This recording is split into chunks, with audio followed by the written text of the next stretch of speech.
Hello friends, welcome to my science guru MCQs channel. तो आज हम केमिकल रिएक्शंस एंड इक्वेशंस का क्लास 10 का पार्ट 13 करेंगे। तो चलिए देखते हैं question number 1। You mix two colourless solutions and the resulting mixture becomes cloudy. What type of reaction is observed.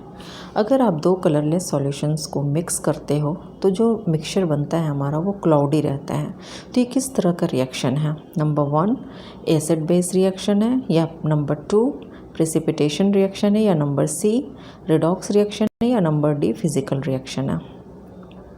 तो सबसे पहले तो हमारा जो आंसर होगा वो नंबर बी होगा, प्रेसिपिटेशन रिएक्शन। यहाँ पर आप देख सकते हैं जो मिक्सचर है वो क्लाउडी है। क्लाउडी का मतलब ही हो जाता है वहाँ प्रेसिपिटेट बन रहा है। तो एक्सप्लेनेशन में हम देखते हैं, When two solutions are mixed and the mixture becomes cloudy, it suggests the formation of an insoluble substances। मतलब जैसे ही अगर आपको मिक्सचर क्लाउडी दिख रहा है, धुंधला दिख रहा है, तो इट मीन्स कि वो जो है वो सब्सटेंस सॉल्युबल नहीं हुआ है उस मिक्सचर में, वो इनसॉल्युबल रह गया है। The chemical reaction that occurs here is a precipitation reaction. तो ऐसे रिएक्शन को हम प्रेसिपिटेशन रिएक्शन कहते हैं, और जो वो इनसॉल्युबल सब्सटेंस फॉर्म हुआ है उसको प्रेसिपिटेट कहते हैं।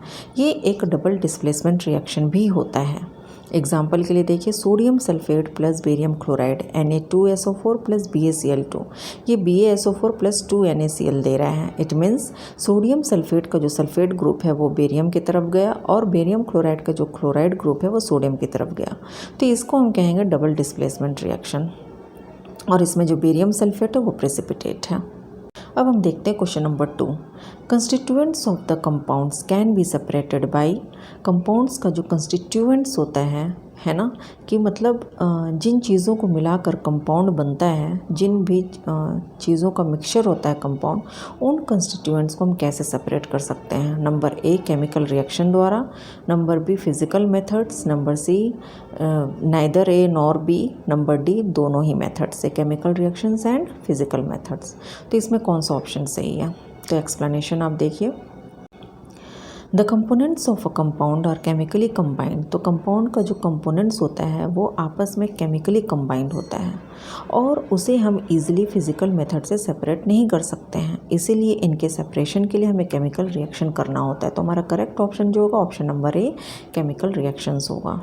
अब हम देखते हैं question number 3। Which of the following is not a characteristic of a chemical reaction. इन जो हमारे 4 ऑप्शन दिए इसमें से कौन सा जो है ऑप्शन वो केमिकल रिएक्शन का कैरेक्टरिस्टिक नहीं है? Number 1 change in temperature, number 2 change in colour, number 3 formation of precipitate, number 4 none of the above. तो एक्सप्लेनेशन में आप देख सकते हैं कि केमिकल रिएक्शन जो वो कैरेक्टराइज्ड होता है चेंज इन टेम्परेचर से, कलर के चेंज होने से, स्टेट के चेंज होने से, गैस के चेंज होने से, और प्रेसिपिटेट के फॉर्मेशन से। तो हमारा डी जो है वो ऑप्शन सही होगा, क्योंकि इसमें जितने भी ऑप्शन है वो सारे जो हैं वो कैरेक्टरिस्टिक हैं केमिकल रिएक्शन का। अब हम देखते हैं question number 4। Chemical volcano is an example of. Chemical volcano जो होता है वो किस चीज़ का एग्जाम्पल है? क्या वो डिस्प्लेसमेंट रिएक्शन है, क्या वो डिकम्पोजिशन रिएक्शन है, या नंबर सी क्या वो कॉम्बिनेशन रिएक्शन है, या number D none of the above है? तो एक्सप्लेनेशन में आप देख सकते हैं, a chemical volcano is an example of a decomposition reaction. मतलब केमिकल वॉल्केनो जो है वो एक डिकम्पोजिशन रिएक्शन है। कैसे? आप यहाँ पे देखिए कैसे केमिकल वॉल्केनो का रिएक्शन मैंने शो किया है। तो ammonium dichromate means NH4 2Cr2O7 is heated at high temperature. यहाँ पर क्या होता है कि अमोनियम डाइक्रोमेट जो है वो हाई टेम्परेचर पे हीट होता है, तो ये डिकम्पोज होकर हमें देता है chromium oxide that is Cr2O3, nitrogen gas that is N2, and steam that is water. इसीलिए इसको हम केमिकल वोल्केनो कहते हैं। ठीक है, तो हमारा ऑप्शन नंबर बी जो है वो करेक्ट होगा, क्योंकि एक रिएक्टेंट जो है वो टूट कर दो से अधिक प्रोडक्ट दे रहा है ना। तो ऐसे रिएक्शन को हम डिकम्पोजिशन रिएक्शन कहते हैं। अब हम देखते हैं question number 5। Which of the following process involves chemical reaction. इसमें से कौन सा प्रोसेस जो है उसमें केमिकल रिएक्शन होता है? Number 1 cutting of tree, number B compression of sponge, number C formation of ice from water, number D respiration. तो आप एक्सप्लेनेशन में आप देखिए, the respiratory reaction is an example of chemical change. हमारा जो correct option है वो number D है, रिस्पायरेशन। ये एक केमिकल चेंज का एग्जाम्पल है। रिस्पायरेशन जो है एक ऑक्सीडेशन का एक फॉर्म है। ठीक है। रिस्पायरेशन का मतलब होता है वहाँ पर ऑक्सीडेशन हो रहा है। ऑक्सीडेशन आप देखिए किस तरह से हम कह सकते हैं कि respiration is a form of oxidation. Explanation में आप देखिए glucose is oxidize to carbon dioxide and water along with the release of energy. Respiration के समय ग्लूकोज का ऑक्सीडेशन होता है और वो ऑक्सीडाइज होकर कार्बन डाइऑक्साइड एंड वाटर देता है, साथ ही साथ एनर्जी। कहाँ पर? तो सेल्स पर, ठीक है। By the oxygen from the air we breathe in. तो ये कैसे ऑक्सीडाइज हो रहा है? तो जो हम सांस ले रहे हैं ना, तो उस ऑक्सीजन के द्वारा ये ऑक्सीडाइज हो जा रहा है। तो इसका देखिए ऑक्सीडेशन जब होता है ग्लूकोज का तो उसका रिएक्शन क्या होता है? सबसे पहले तो ग्लूकोज का फॉर्मूला कैसी? 6H12O6। अब उसके साथ ऑक्सीजन जा रहा है प्लस 6O2, तो वो ऑक्सीडाइज हुआ और ऑक्सीडाइज होकर क्या दे रहा है? Carbon dioxide plus water 6CO2 plus 6H2O। Since glucose is converted into new products with different composition. अब आप यहाँ पर देखिए ग्लूकोज तो हमारा C6H12O6 था। अब ये क्या हो रहा है? ऑक्सीडाइज होके हमें कार्बन डाइऑक्साइड और वाटर दे रहा है, कुछ न्यू प्रोडक्ट दे रहा है और उसका कॉम्पोजिशन भी डिफरेंट है, इसलिए रिस्पायरेशन क्या है? हमारा केमिकल चेंज है, ठीक है। तो हमारा ऑप्शन नंबर डी जो है वो सही है। अब क्वेश्चन नंबर 6 में देखते हैं। C6H12O6 मतलब ग्लूकोज जो है वो दे रहा है 2C2H5OH ethanol plus 2 carbon dioxide. तो ये किस तरह का रिएक्शन है? क्या ये डबल डिकम्पोजिशन रिएक्शन है? क्या ये डिस्प्लेसमेंट है? क्या ये डिकम्पोजिशन है या कॉम्बिनेशन है? तो ग्लूकोज जो है वो डिकम्पोज होके हमें इथेनॉल और कार्बन डाइऑक्साइड दे रहा है ना, तो ये डिकम्पोजिशन रिएक्शन है। तो ये किस चीज़ का एग्जाम्पल है? डिकम्पोजिशन रिएक्शन का एग्जाम्पल है।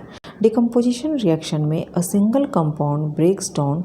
डिकम्पोजिशन में क्या होता है कि एक सिंगल कंपाउंड जो है वो ब्रेक होकर 2 या 2 से अधिक न्यू कंपाउंड या एलिमेंट देता है और ये डिकम्पोजिशन के लिए हमें एनर्जी चाहिए होता है जो हमें हीट, लाइट या इलेक्ट्रिसिटी से मिलता है।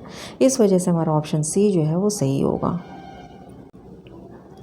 अब हम देखते हैं question number 7। The mixture of carbon and sulphur is separated by using the solution of. Carbon और सल्फर का जो मिक्सचर है उसको हम कैसे सेपरेट कर सकते हैं? तो इसके लिए हम क्या यूज़ करेंगे? क्या हम number A solution of sulphur oxide use करेंगे? क्या हम number B solution of carbon monoxide use करेंगे? या number C solution of carbon disulphide use करेंगे? या number D solution of carbon dioxide use करेंगे? तो हमारा करेक्ट आंसर होगा कि carbon disulphide, solution of carbon disulphide use करेंगे। तो अब एक्सप्लेनेशन में अब देखिए। The mixture of carbon and sulphur can be separated from each other by using a solution of carbon disulphide. Carbon disulphide से हम ये जो कार्बन और सल्फर का जो मिक्सचर है उसको सेपरेट कर सकते हैं। सल्फर जो है वो sulphur gets dissolved in the solution whereas carbon remains undissolved. इसमें क्या होता है कि सल्फर जो है वो सॉल्यूशन में डिजॉल्व हो जाता है और कार्बन जो है वो अनडिजॉल्व रहता है। फिर ये मिक्सचर को क्या करते हैं? फिल्टर करते हैं ताकि कार्बन को हम रिमूव कर सकें, फॉलोड बाय इवापोरेशन। इवापोरेशन के द्वारा फिल्ट्रेशन होता है ताकि कार्बन जो है वो रिमूव हो सके और हमें सल्फर मिल सके, ठीक है। तो इस वजह से जो हमारा ऑप्शन सी है वो करेक्ट आंसर होगा।